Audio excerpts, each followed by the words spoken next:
त्योहारों का सीज़न शुरू हो गया है, अब हमें बहुत सारी तैयारियाँ करनी होंगी, घर में मिठाई, नमकीन ये सारी चीज़ें बनानी होंगी।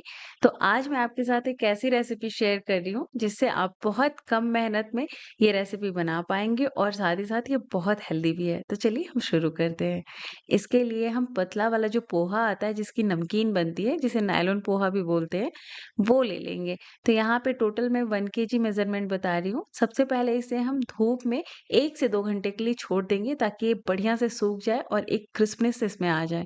अगर आपके यहाँ धूप नहीं आती तो ये प्रोसेस स्किप कर सकते हैं। वैसे धूप में रखने से ये बहुत बढ़िया-सा हो जाता है, बहुत क्रिस्प हो जाता है। उसके बाद एक थोड़ा-सा हम मसाला तैयार करेंगे जिसके लिए काली मिर्च और यहाँ पे जीरा ले लेंगे। तो 1 चम्मच काली मिर्च, 2 चम्मच जीरा ये रेशियो रखना है और धीमी आँच पे इसे ड्राई रोस्ट कर लेंगे। ठंडा होने के बाद इसका पाउडर बना लेंगे। अगर आपके पास भुना हुआ जीरा पाउडर है और साथ ही काली मिर्च का पाउडर है, तो ये प्रोसेस स्किप कर सकते हैं। अब हम पोहे को अच्छी तरीके से ड्राई रोस्ट कर लेंगे ताकि ये बढ़िया से क्रिस्पी हो सके। इसके लिए आपको तेल का इस्तेमाल नहीं करना है, सूखी कढ़ाई में ही हम इसे रोस्ट करेंगे। तो मैंने छोटी कढ़ाई इस्तेमाल की है, तो मैंने हाफ-हाफ में डिवाइड करके इसे 2 बार में रोस्ट किया है। अगर आपने पोहे को अच्छे से धूप दिखाया है ना, तो कम से कम आपको 2 से 3 मिनट इसे भूनना होगा और अगर आपने धूप नहीं दिखाया है, तो 5 से 6 मिनट तक आप इसे धीमी आँच पे अच्छे से रोस्ट कर लीजिए ताकि ये बढ़िया से क्रिस्पी हो जाए। और उसके बाद इसी कढ़ाई में 1 बड़ा चम्मच मैंने नारियल का तेल इस्तेमाल किया है। आप कोई भी कुकिंग ऑयल इस्तेमाल कर सकते हैं और नारियल का तेल इस्तेमाल करने से ये नमकीन और हेल्दी हो जाएगी। तो यहाँ पे मैंने 250 ग्राम की जितना मूँगफली ले लिया है। 1 केजी पोहे में आप 250 ग्राम मूँगफली इस्तेमाल करिए और इसे भी हम अच्छे से रोस्ट करेंगे। फ्लेम को मैंने लो रखा है, तब तक एक मसाला तैयार कर लेते हैं। तो 1 चम्मच मैंने लिया है काला नमक, 1.5 चम्मच लिया है मैंने आमचूर पाउडर, 1/4 हल्दी पाउडर, आधा चम्मच तीखी वाली लाल मिर्च पाउडर, आधा चम्मच मैंने लिया है काश्मीरी लाल मिर्च पाउडर और 1 छोटा चम्मच मैंने लिया है रेगुलर सॉल्ट। इन सारे मसालों को अच्छे से मिला लेंगे। तो एक हमें अंदाज़ भी आ जाएगा, मेज़रमेंट पता चल जाएगा कि हमें कितना डालना है और मसाले ना अलग-अलग डालने में जल जाते हैं। तो इसलिए मैंने यहाँ पे इस सबको अच्छे से एक साथ मिला लिया है। तो इससे हमें मिक्स करने में बहुत आसानी रहेगी। उसके बाद यहाँ पे फ्लेम को मैंने मीडियम करके अच्छे से मूँगफली को रोस्ट कर लिया और जैसे मूँगफली रोस्ट हो गई, तो जो खोपरा आता है ना ड्राई वाला गरी जिसे बोलते हैं नारियल सूखा, उसे मैंने इस तरीके से बारीक-सा पतला-पतला कट कर लिया है, थोड़ा-सा मैंने बादाम भी डाला है।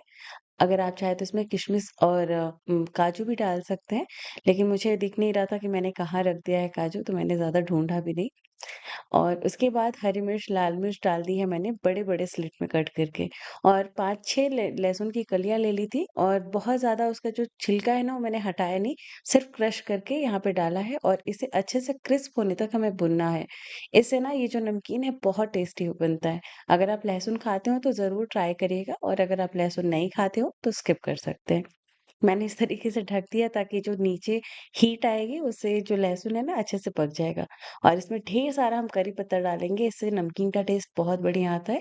साथ ही में मैंने लिया है यहाँ पे रोस्टेड चना जो बिना छिलके का आता है, जिसे नमकीन में इस्तेमाल करते हैं। अब इसका कोई मेज़रमेंट तो नहीं लिया है मैंने, 200 ग्राम के जितना लग रहा है अंदाज़े से ले लिया है और यहाँ पे हींग ज़रूर ऐड करिएगा ना, उससे क्या होता है कि नमकीन बहुत टेस्टी बनता है। अब यहाँ पे इन सबको अच्छे से मिला के 1 मिनट तक हम भून लेंगे। उसके बाद ये जो मसाले हैं ना उन्हें डालेंगे। तो जो मसाला मिक्स मैंने बनाया था वो लगभग 3 चम्मच के जितना था तो मैंने पूरा ही डाल दिया है और 1 चम्मच वो जीरा और काली मिर्च का पाउडर डाला है मैंने। तो यहाँ पे मसाले आप अपने टेस्ट के हिसाब से थोड़ा-सा कम और ज़्यादा कर सकते हैं। उसके बाद धीमी आँच पे ही मसालों को सिर्फ़ 1 मिनट तक और हमें भून लेना है क्योंकि मसाले हमारे कुछ मसाले भुने हुए हैं और कुछ मसालों को बहुत ज़्यादा भुनने की ज़रूरत नहीं है। बस यहाँ पे ये मिक्स बहुत बढ़िया से तैयार हो गया, काफ़ी चटपटा है तो मैंने फ्लेम ऑफ कर दिया और 2 चम्मच यहाँ पे पिसी हुई चीनी मैंने मिला दी है। इससे टेस्ट बहुत बढ़िया आएगा, खट्टा-मीठा चटपटा-सा नमकीन का टेस्ट लगेगा। तो जो कढ़ाई है ना वो छोटी है, पोहा ज़्यादा है, तो मैंने क्या किया है कि एक बर्तन में डाला है और इसी में ये जो तड़का तैयार किया वो डालेंगे।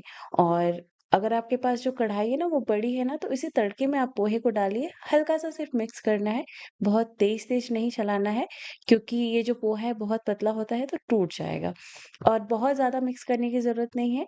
कम से कम आधे घंटे के लिए इसे ऐसे ही ढक के छोड़ दीजिए, इसमें बहुत बढ़िया सा फ्लेवर आ जाता है। उसके बाद इसे मिक्स करेंगे तो एक अच्छा सा कलर भी आ जाएगा और ये जो नमकीन है हमारी वो बन के तैयार है। इस तरीके से जब हम घर पे नमकीन बनाते हैं तो बहुत हेल्दी होता है और टाइम भी बहुत कम लगता है और बहुत टेस्टी होता है। सुबह या शाम में आप चाय के साथ दे सकते हैं ना, तो बहुत मज़ेदार सी ये नमकीन बन के तैयार होती है और ख़ास बात ये है कि आप इसे महीनों स्टोर कर सकते हैं। तो जैसे ही ये नमकीन ठंडी हो जाए उसके बाद आप इसे स्टोर कर लीजिए और एन्जॉय करिए। अगर आपको मेरी ये वीडियो पसंद आए तो अपने फ्रेंड्स एंड फैमिली के साथ ज़रूर शेयर करिए। साथ ही मेरे इस चैनल को भी सब्सक्राइब कर दीजिए और इस वीडियो को ढेर सारा लाइक करिए। मिलते हैं एक नई रेसिपी में, तब तक के लिए बाय।